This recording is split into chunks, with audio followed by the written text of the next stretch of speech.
So anyway, so as I said, today we're talking about the journey that I've been on the past 14 years, just journaling.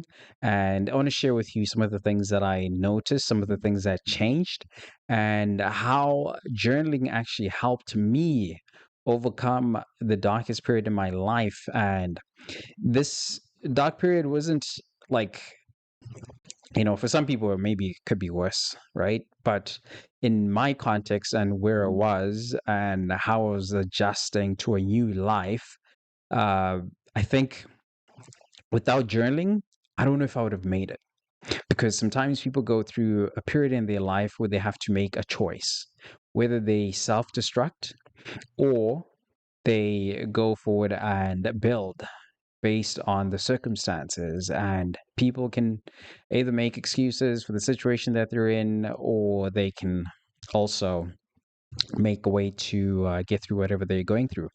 And this, again, is not to say that this is medical advice. I'm not telling anyone to do this. If you need to seek a health professional, please do that and talk to someone who is qualified. But for me personally, I'm sharing from a personal experience and also from biblical principles on how to live a life and renew your mind and be someone that is living a life that is aligned with what God intended for us.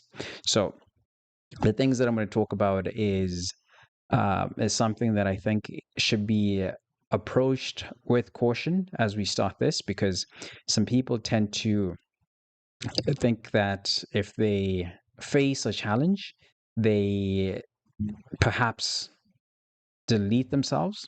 But I believe that whatever mental struggles you might face or you might go through in life, there are ways to overcome it. I'm not saying that things like depression, anxiety don't exist. I've personally experienced a version of it.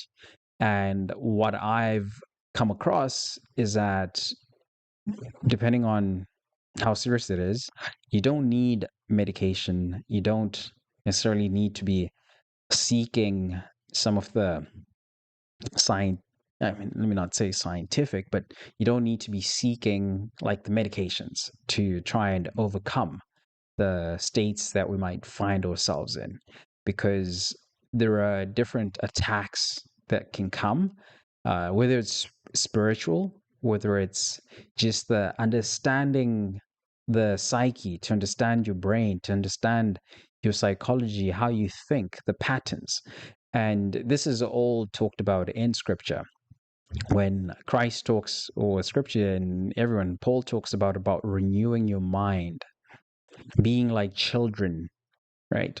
So this is again realizing that what we're being called to is remove and release and let go what we grow up thinking and through our own flesh, but to realize that with the Holy Spirit we can become born again and we can renew our minds. And Jesus Christ sent the Holy Spirit so that we could have that and partake until he comes. And then we can be together in the kingdom of God, in the kingdom of heaven. So it doesn't mean that because we're Christian or we believe and we receive the Holy Spirit, then that's everything that we have to do. We still have to do the work to improve ourselves. And by improving ourselves, it requires us to be intentional about how we renew our minds, because you're saved, you become a Christian. It doesn't mean that you automatically just all of a sudden all your thoughts they change all of a sudden. But this is something that I think, as I was saying, like we said 11 journals of me just journaling over the years. So this is like 14 good years of journals that I have.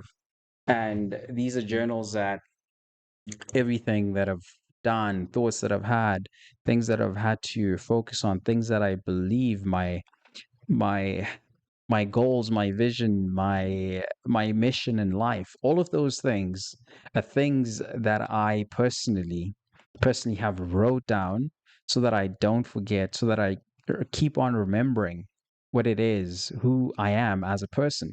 Because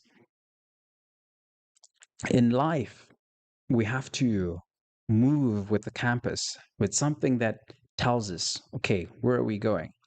And when I speak about this, right, like I want to accommodate for people who are not believers, who are not Christian, so that they also understand. So I try to use more of language that someone else that might not be a Christian, but might want to get to know more about what being a Christian is about. Because sometimes people think that, being a Christian is something that's like out there, like it's like it doesn't fit into the world, or it's like outdated because it's like something that these are stories that were written thousands of years ago. But we need to realize that even today, like a lot of things that we call science, a lot of things that we call like therapy, some of the practices already rooted and already mentioned in scripture. So we have to realize that what we do, the actions that we partake in, they are important as believers to help us align ourselves with the kingdom. But the actions that we take in terms of like our faith, they're also rooted in the love that we have for God. And the love that we have for God, the feeling, the emotion that we have for God, is also rooted in the thoughts that we have. So if you have thoughts that are all over the place, or thoughts that are evil, or thoughts that are not aligned with the kingdom, it's going to be hard to fill yourself with love. It's going to be hard for you to act with love, to take care of your neighbor, to take care of the widow, to take care of the child, the orphans. So those things, they also start with the things that you think, the thoughts that you put in your mind. And that's why we're told to study scripture, to know what scripture. And Jesus always said, like, don't you know what the scripture says, right? Even when the temptation happened, Jesus said that, Satan was trying to use the scripture against Jesus. And then Jesus was like, okay, but don't you know that the scripture says X, Y, Z? Because a lot of times we find that we are tempted not only by things that we see, but we're also tempted by the thoughts that we personally have in our minds. So the process of renewing our minds has to be something that we take seriously and we actually put work into, right? Because even like people say like, oh, I don't feel God, like how am I supposed to have a relationship with God? They're like, I feel like, I'm missing something. So those thoughts, like, where are you missing that relationship? It comes back to the thoughts that you have in your mind. What are you thinking? How are you looking at things? Right? So these are things, it's not to say like you these are things to help us and form us to become the people that we want to become, right? So this applies to our faith. This applies to our life, whether you have kids, whether you have a relationship, whether you have work, whatever it is.